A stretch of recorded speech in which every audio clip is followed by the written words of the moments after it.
Olá, que bom ter você aqui em mais um conteúdo da Jornada Edu Online. Agora vamos a mais um tema da trilha Avaliar. O tema agora é Currículo, BNCC e Bloom. O que isso tem a ver com avaliar? Esse tema será conduzido por Volney Melo.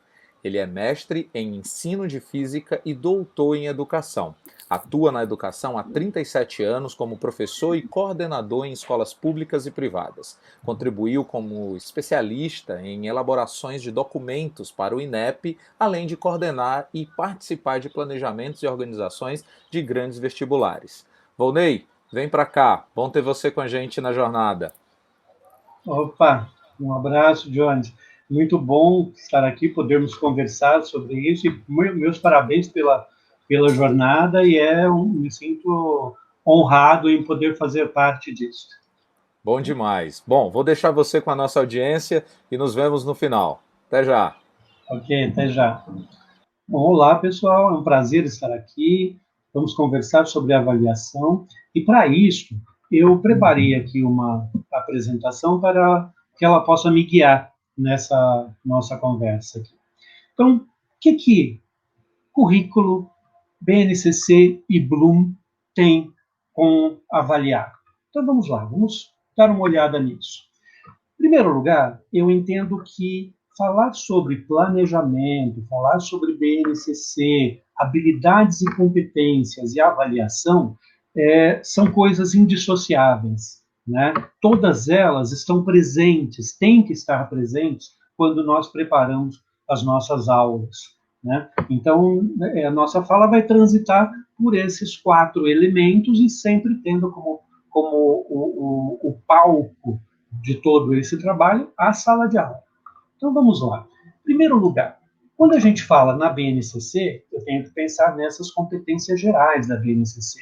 Então, nós temos lá uma competência geral que vai falar sobre conhecimento, a importância desse conhecimento, uma outra que vai nos trazer a reflexão sobre o pensamento científico, crítico e criativo, o repertório cultural, né? E aí, nesse repertório cultural, a gente já tem muita teoria embasada em Pierre Bourdieu para nos dar elementos para identificar a importância disso em todo o processo de aprendizagem dos estudantes. A comunicação, então, de que forma essa comunicação deve ocorrer, a cultura digital, o mundo do trabalho e o projeto de vida. Então, nós vamos ter que também desenvolver com os estudantes a capacidade de argumentar, né, e uma argumentação baseada em fatos, fontes confiáveis, né, e não simplesmente no ouvir dizer. Tá? Então, a gente aprender a argumentar com dados, fatos, obtidos a partir de fontes confiáveis, que esse estudante possa desenvolver o autoconhecimento e o autocuidado, a empatia e a cooperação e a formação humana e integral desse estudante. Então, a BNCC ela vai sendo construída a partir desse alicerce, né, vamos dizer assim, e nesse alicerce, os tijolos que compõem esse alicerce, eu diria que são as 10 competências gerais, e elas têm que perpassar a todas as áreas do conhecimento. Tá bem? E aí, quando nós abrimos a página inicial do site da BNCC, nós nos deparamos com essa tela. E nessa tela tem um pedacinho aqui que eu quero destacar, que nos diz o seguinte, que a base estabelece conhecimentos, competências e habilidades que se espera que todos os estudantes desenvolvam ao longo da escolaridade básica. Então, aqui, eu entendo que a gente precise alinhar alguns aspectos. Então, por exemplo, o que são conhecimentos? Então, conhecimentos não são apenas aqueles conteúdos que estão no livro didático. Nós podemos falar em conhecimentos conceituais, aquilo que é preciso saber do ponto de vista desse conhecimento, tem que falar nos conhecimentos procedimentais e nos atitudinais, né? Então, quando eu penso na composição desses três aspectos relacionados ao conhecimento, aí eu estou falando de conhecimento de uma natureza mais ampla. Vejam que os conhecimentos atitudinais, eles estão presentes lá também, todos eles, né? Mas quero ressaltar agora os atitudinais. Eles estão presentes nas 10 competências da BNCC. Então, quando eu vou ajudar esse estudante a desenvolver a empatia e a cooperação, eu estou falando de atitude, né? Então, são aspectos importantes aí a serem observados. Além disso, nos 4 pilares, né, que a gente tem da educação, o aprender a conhecer, o aprender a fazer, o aprender a conviver e o aprender a ser, ou o estudante transitando, né, por tudo isso, já são conversa antiga nossa na educação. Então, por que eu estou trazendo isso de volta? Para a gente reforçar que BNCC não é uma coisa que caiu de paraquedas, caiu do nada aqui para a gente nos últimos anos. Essa discussão já vem sendo feita na educação há muito tempo. Ela já estava presente na Constituição de 88, já tinha um indicativo de que deveríamos ter, né, uma base nacional comum curricular. E ela fica presente nos parâmetros curriculares nacionais, nas diretrizes curriculares nacionais.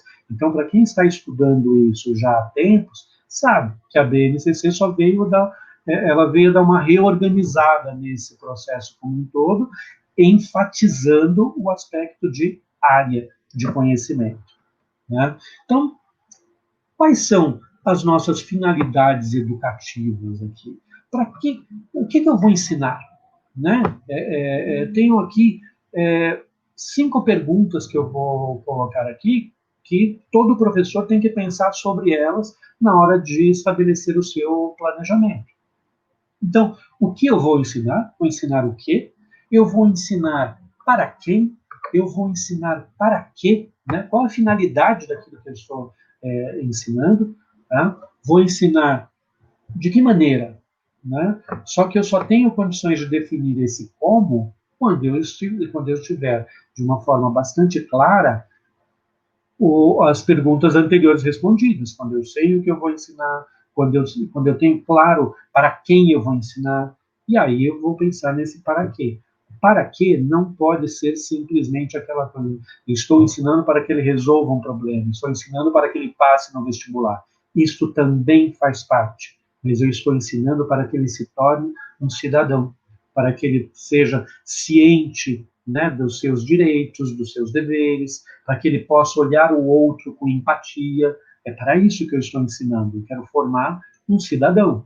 E aí eu vou definir o como, que tipo de metodologia, que tipo de estratégia eu vou utilizar. Mas eu também preciso me preocupar com os resultados que eu terei nesse processo. E quando eu digo resultados, eu estou falando em resultados com relação a qual ser humano que está sendo formado, né? Que nós estamos ajudando, estamos contribuindo para a sua formação, mas também estou olhando para o desempenho desse estudante, né? Como é que ele foi nas avaliações oficiais, como é que ele foi no vestibular, como é que ele foi no Enem. Claro que tudo isso faz parte. Eu não posso pensar todo o meu processo educacional apartado desses resultados em avaliações, né? Eu tenho que pensar nisso como um todo. O que eu não posso é olhar só para as avaliações. Então, quando eu falo avaliações, estou reforçando as avaliações externas, ok? E aí, outro aspecto que estava lá naquele trechinho da página da base que nós lemos, e fala em escolaridade básica. E aqui eu quero reforçar essa tela, exatamente para a gente reforçar que a escolaridade básica, ela se inicia lá com os bebês, na educação infantil. Então, é o primeiro grupo de faixa etária descrito na BNCC, os bebês, que são aquelas crianças de 0 a 1 ano e meio.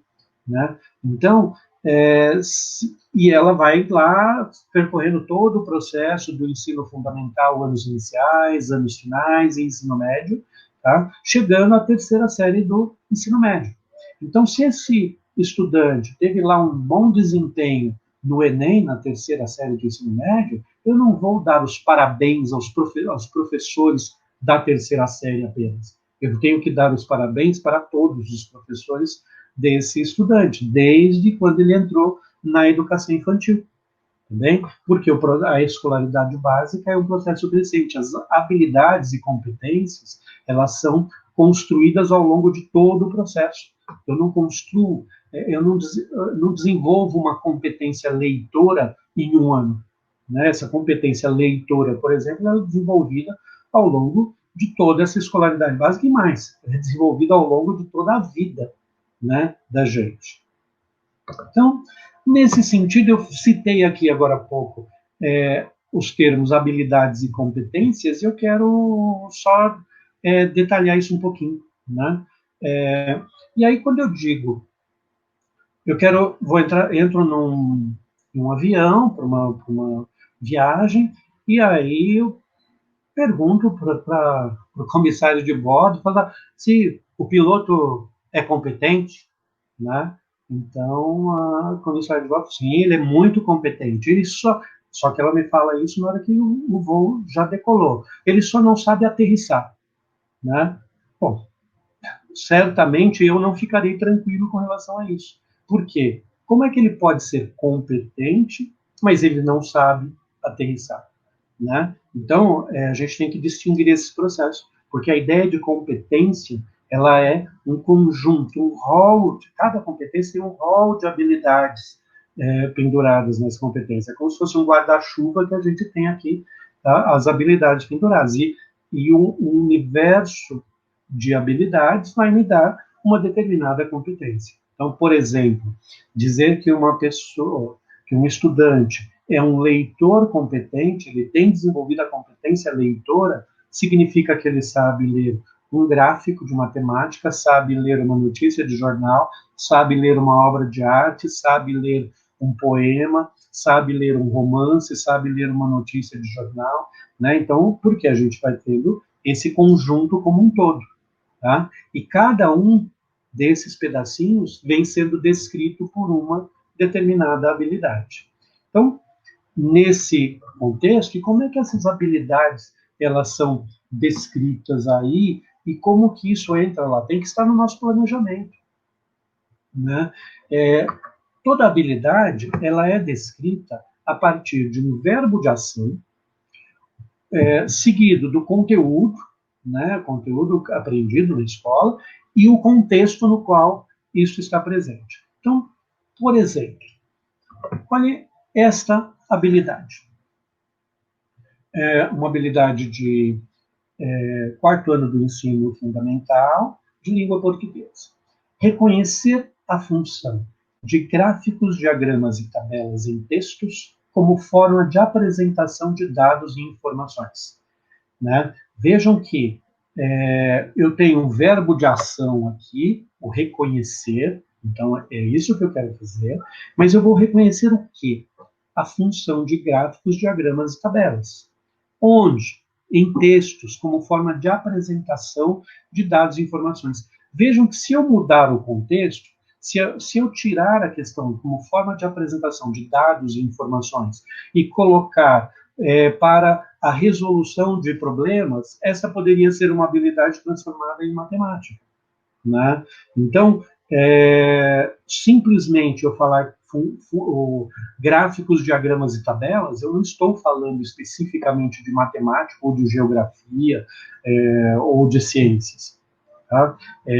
Eu preciso dizer o seguinte, o que eu quero com esses gráficos, diagramas e tabelas, né, que estão presentes em textos? Eu quero que eles me deem informações sobre dados que serão utilizados ali. Tá bem? Então, por isso que é uma habilidade da área de linguagens. Tá? E nesse sentido é que vem a taxonomia de Bloom, porque ela vai nos organizar essa questão desses verbos de ação que estão lá nos descritores das habilidades. Então, a taxonomia vai nos dar uma classificação hierárquica desse processo. Essa classificação hierárquica, ela vai aumentando o grau de complexidade, vai do mais simples para o mais complexo, tá? E ela tem a função de organizar, de estruturar essas maneiras de se olhar para a complexidade das ações a serem desenvolvidas. Então, vejamos aqui. Quando nós temos os verbos relacionados e as habilidades relacionadas ao conhecimento, simplesmente, o conhecer determinada coisa, eu estou no nível de menor complexidade. Tá? Quando eu passo a compreender o processo, já aumenta um pouquinho a complexidade, porque daí eu posso aplicar. Vejam que a análise, ela necessita que eu tenha domínio das fases anteriores, conhecimento, compreensão e aplicação, porque aí eu tenho condições de fazer uma análise, síntese. Vejam como é mais complexo eu falar em síntese do que simplesmente conhecer alguma coisa. E a avaliação, né, que é a emissão, o envolvimento de um julgamento, né, de eu emitir um juízo de valor sobre alguma coisa. Então, eu tenho que ter um conhecimento grande sobre aquilo para poder avaliar. Tá? Então, essa escadinha que a gente tem aqui, ela vai nos dando exatamente a evolução do grau de complexidade. Tá? E é isso que Bloom vai organizando aí para a gente. Então, aqui nós temos alguns verbos que são característicos de cada uma dessas etapas ali. Então, com relação ao conhecimento, se eu estou simplesmente, olha só, apontar, definir, enunciar, recordar, eu estou num patamar mais de menor complexidade. Eu estou apenas nesse nível do conhecimento. Quando eu já vou para descrever alguma coisa, para explicar, para narrar, reafirmar, transcrever, eu preciso conhecer para poder descrever. Né? Então, veja que é um passo além. Dando mais um passo nisso, eu tenho condições de demonstrar, de ilustrar, de interpretar, de praticar. Eu estou no campo da aplicação. E outro nível, analisar, comparar, criticar, debater. Vejam, para debater, eu preciso entender claramente a situação que eu tenho, porque eu vou ter que argumentar nesse debate. Né? Então, olha como eu estou no nível mais complexo do processo. E aí, aumentando essa complexidade, a síntese. Né? Então, coordenar, criar, reunir, formular, planejar. E aí, no último nível, a avaliação. Bom, essa taxonomia, ela foi revista, né, aí com o tempo, e houve, nós temos aí a taxonomia de Bloom revisada, no qual nós saímos daquela indicação dos substantivos, conhecimento, compreensão, aplicação, para a ação. Né? Então, recordar, compreender, aplicar. E aí nós temos essa imagem da direita, né, que nos mostra a taxonomia de Bloom revisada, na qual a gente caminha aumentando o grau de complexidade, partindo dos pensamentos chamados pensamentos de ordem inferior para os pensamentos de ordem superior. Bem? E eu quero fazer uma ponte disso com a chamada pirâmide de aprendizagem de Glasser, no qual ele nos diz que quando a gente apenas lê alguma coisa, sem interagir muito com esse texto, a gente tem uma aprendizagem significativa e uma retenção dessa aprendizagem de 10% daquilo que a gente apenas lê. Tá? Quando a gente apenas escuta, né, a gente tem 20% de retenção dessa aprendizagem, uma aprendizagem permanente. 30% quando a gente observa alguma coisa, quando a gente vê alguma coisa. E 50% quando a gente vê e ouve. Tá? Agora, vejam que nesses 4 níveis que discutimos aqui, nós estamos numa posição absolutamente passiva.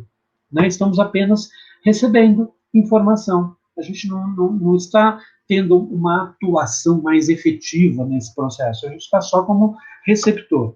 Quando nós passamos a ter uma ação mais efetiva, nós começamos a conversar com outras pessoas, discutir com outras pessoas. Olha como a gente aumenta essa quantidade de aprendizagem permanente. Quando nós fazemos alguma coisa, quando nós demonstramos, quando nós praticamos alguma coisa, a aprendizagem já vai na faixa dos 80%. Olha como muda. E agora, olha que fantástico o nível de maior aprendizagem que a gente tem, quando ensinamos os outros, né? Todos nós, professores, sabemos muito mais hoje das nossas disciplinas do que quando nós começamos a dar aulas, porque nós fomos desenvolvendo esse processo. E agora eu quero observar que esses 3 últimos níveis aqui, a gente está num patamar ativo, né? Nós estamos tendo uma atuação de fato nesse processo de aprendizagem, não é simplesmente recebendo alguma informação. Bem? E aí eu quero juntar as duas coisas, Bloom com Glasser. Tá? Então, nesse processo, vejam que quando eu estou assistindo alguma coisa, quando eu estou participando, quando eu estou fazendo, eu vou aumentando a minha aprendizagem. Então, vamos olhar para ela. Essa pirâmide do aprendizado de Glasser à esquerda e Bloom aqui à direita, mas me parece um pouco invertido. Então, eu vou inverter essa imagem aqui para facilitar essa comparação, essa analogia aqui. Então, vamos olhar para a pirâmide do Glasser invertida. Vejam que os níveis mais baixos aqui, abaixo dessa linha vermelha, nós estamos no processo passivo de aprendizagem, né? E que corresponde lá, na taxonomia de Bloom, ao chegar apenas ao nível de aplicação.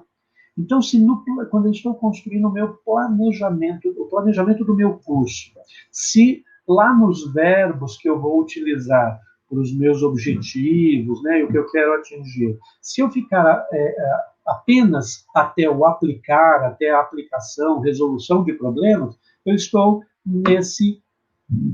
nessa parte de baixo aqui dessas duas imagens. Eu estou num processo passivo de aprendizagem.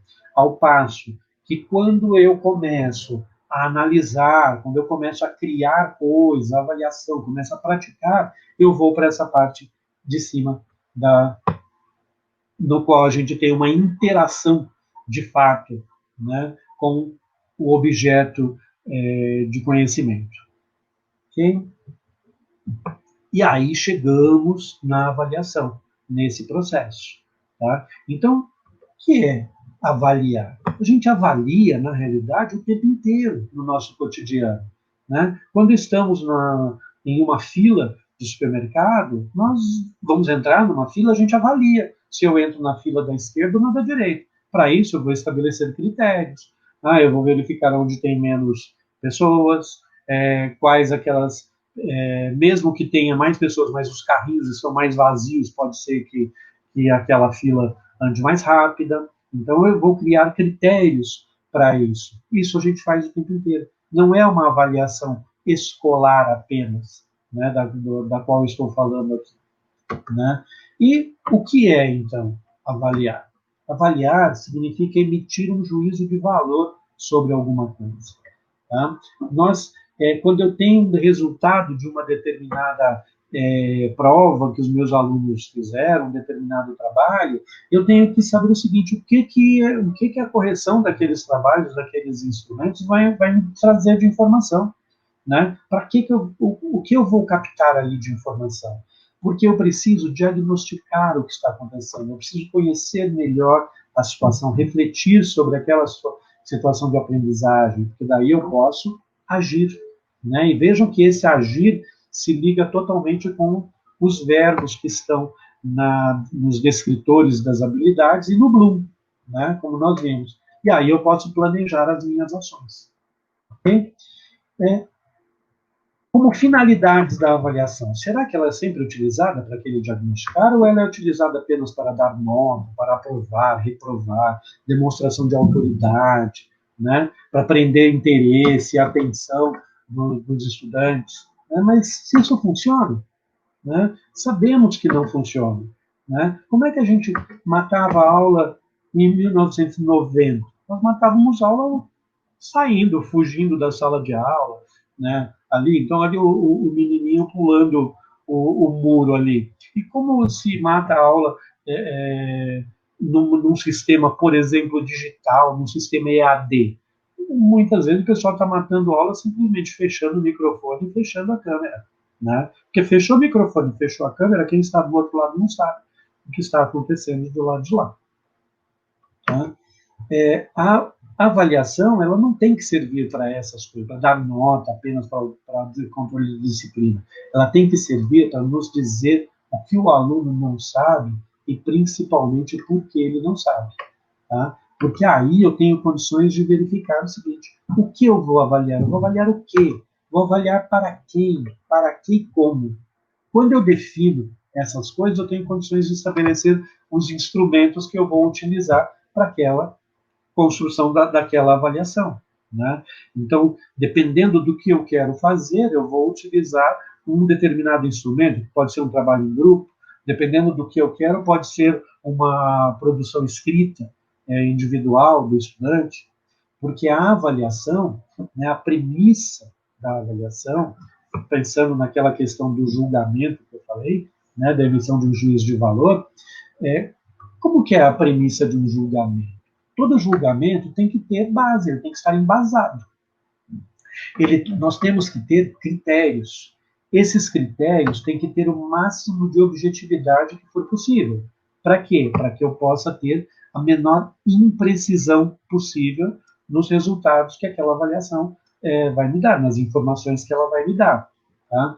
Toda avaliação precisa se apoiar na coleta de informações.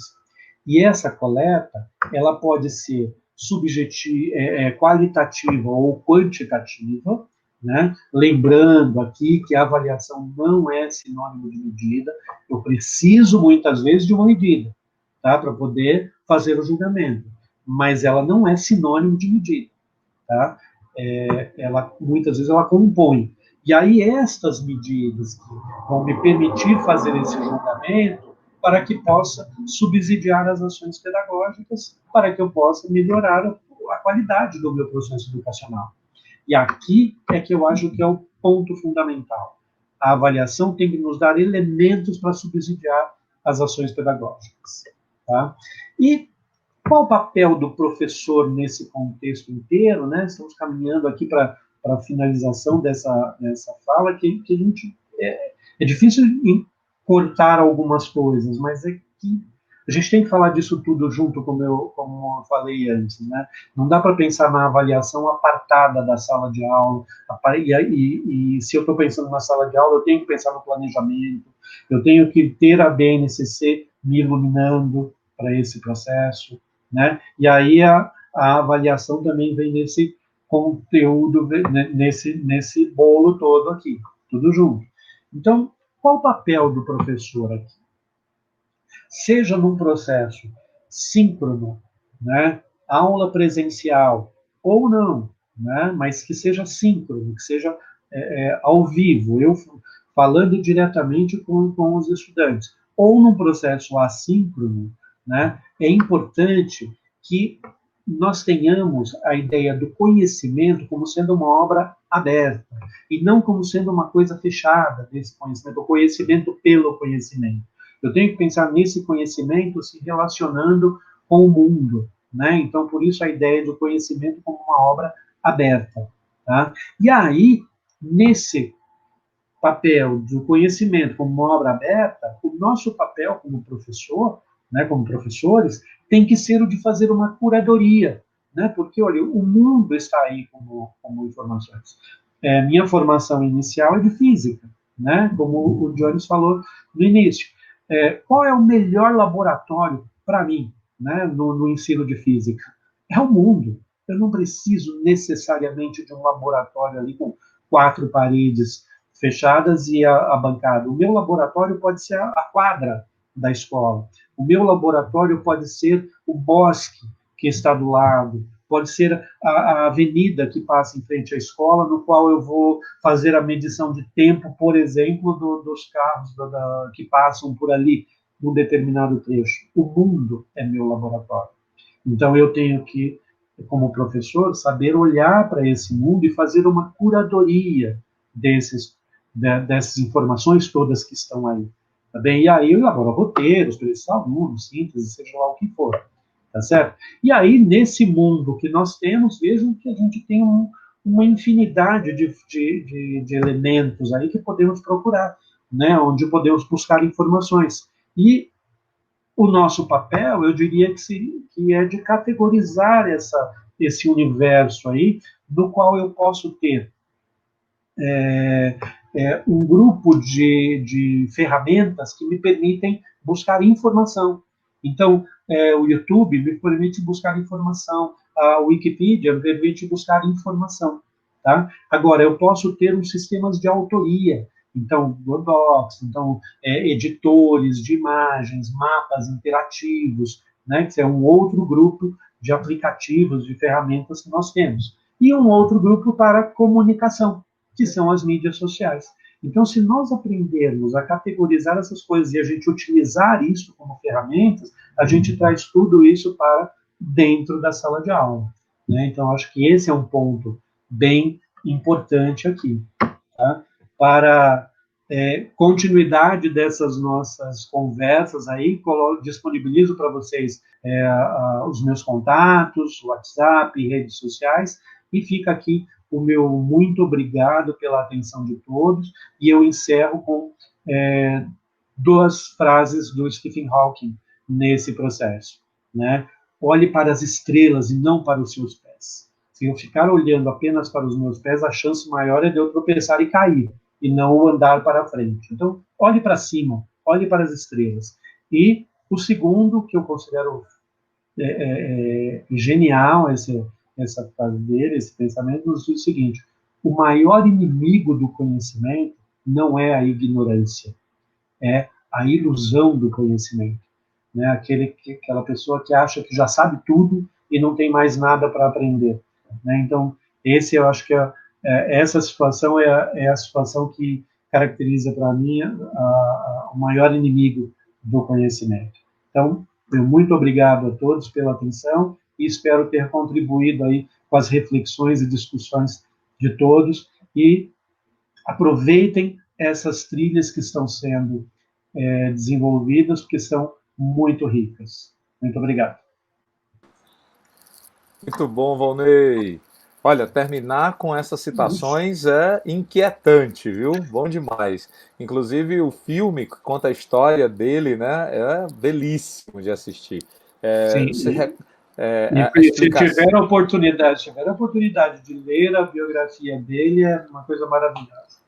Muito bom, muito bom. Volney, você mencionou uma coisa durante sua fala que eu assim fiquei vibrando, que é a ideia de que o resultado final do processo, lá no final do ensino médio, diz sobre o todo, né? Diz sobre todo o percurso, porque ele foi construído ao longo de todas as etapas da educação básica. Isso acho que a gente parece óbvio, né? E é óbvio, né? Mas parece que o óbvio se esquece, é esquecido. Então, isso é fenomenal de ser lembrado. Eu ouvi certa vez, né, alguém dizer que o óbvio só passa a ser óbvio quando alguém diz, né? Então, porque daí que a gente percebe, nossa, é mesmo, né? E eu penso o seguinte, com relação ao processo educacional, eu digo que os ônus e os bônus são de todos, né? Desde Uhum, quando essa criança pisou na escola pela primeira vez. Isso falando da uhum, escola, porque se a gente pensar na formação desse cidadão, isso é desde quando ele está lá na barriga da mãe, né? uhum. Que vai sendo formado já a partir desse processo. Legal.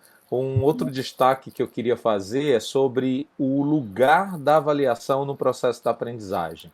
Porque me parece que em vias normais, né, ela acabou assumindo o final da esteira, né? Então faz-se tudo, aí avalia só para classificar e toca o barco para a próxima etapa. E o lugar de avaliação é onde existe aprendizagem a qualquer tempo, né? Eu digo que o lugar e o momento da avaliação são todos os lugares e todos os momentos, né? Porque em todo o processo de aprendizagem, eu, como professor, tenho que buscar uma mediação e uma observação disso para saber se o meu aluno está se desenvolvendo ou não. E quando eu busco essa observação, se ele está conseguindo caminhar ou não, eu estou fazendo um processo de avaliação. A gente tem que lembrar que a avaliação não é sinônimo de prova, né? A avaliação significa verificar o que está acontecendo e ela tem que nos ajudar a fazer as eventuais correções de rota ao longo do percurso e não depois que percorri tudo falar, ih, estava errado. E aí como é que eu vou? Legal.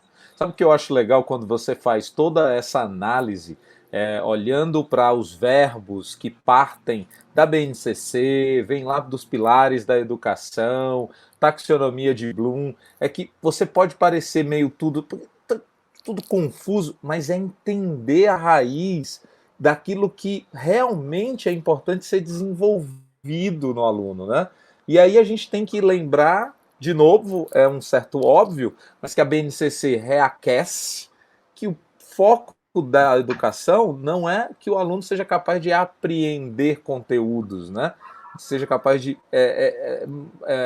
memorizar, né? Manter um acervo de conteúdos, mas desenvolver habilidades. E para isso a gente precisa entender essa lógica dos verbos.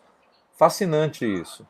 Esse eu acho que é o ponto fundamental, porque e aí nós temos que rever a nossa posição como professores. Nós não somos detentores do saber, né? Professor que eu tive lá no meu antigo primário, vamos dizer assim, Sim. né? Eu diria que ali, para mim, ele era o que eu tinha de conhecimento, vinha dali, vinha dos meus pais, porque a gente não tinha essas condições todas de fontes de informações de tudo quanto é lado. Tá? O Uhum. aluno hoje, ele tem informação a cada segundo um monte. Então, nós temos que muito mais do que ficar preocupados com o conteúdo que vamos passar para eles ali, que vamos ensinar, nós temos que ensinar esses alunos a aprenderem esses conteúdos. Nós temos que ensinar esses alunos a eles como eles devem buscar esses conteúdos e que tipo de relações podem ser estabelecidas. Né? O Ótimo. conteúdo pelo conteúdo já há bastante tempo não faz mais sentido. Né? O Google está aí para nos responder todas as perguntas nesse sentido. Verdade. Muito bom. Bom, gente, eu espero que vocês, mais uma vez, tenham sido levados a um momento de muito insight e que também saiamos desse papo de uma forma bastante desafiada, né? A quebrar alguns mitos, quebrar algumas estruturas e fazer isso de forma gradativa, tá, gente? Ninguém está falando para que você simplesmente faça uma mudança 180 da noite para o dia, né? Mas faça gradativo, mas faça um passo de cada vez, mas dê um passo e vamos em frente. Volney, acho que algumas pessoas vão querer continuar essa conversa com você, Volney. Então, reforça para a gente aí por onde isso pode acontecer. Ok. Então, nós temos aí, né, eu tenho o meu telefone aqui embaixo, esse telefone é o WhatsApp, sinta-se à vontade para a gente trocar informações, o pessoal está à vontade, e o meu e-mail, volneysemelo@gmail.com, e no Instagram, volneysemelo. Né? Então, estamos Maravilha. aí, me sigam por lá e vamos trocando informações, vamos andando para frente aí, como você diz, um passo de cada vez, mas vamos dar esses passos. Bom demais. Volney, muito obrigado por topar caminhar conosco nessa jornada. Agradeço demais sua presença e para a gente é um privilégio contar com você. Eu é que agradeço muito a oportunidade, Jones, e estou sempre à disposição. Grande abraço para todo mundo. Valeu, até a próxima. É isso aí, gente. Nós chegamos ao final de mais um conteúdo aqui na Trilha Avaliar. Outros conteúdos e outras trilhas estão disponíveis aqui na jornada, então continua firme na jornada conosco durante os dias 3 a 7 de novembro, sempre às 9 da manhã e às 2 da tarde, uma nova trilha com conteúdos diversos para você. Conheça o nosso blog jornadaedu.com.br, onde você vai encontrar conteúdos diversos para gestores, professores, famílias e histórias maravilhosas sobre as escolas parceiras da Agenda Edu. Além disso, você também pode nos seguir no Instagram, @agendaedu, nos conhecer por lá ou conhecer mais sobre a nossa solução no site agendaedu.com. A jornada educacional é feita de pessoas ativas e em ação. Até o próximo conteúdo.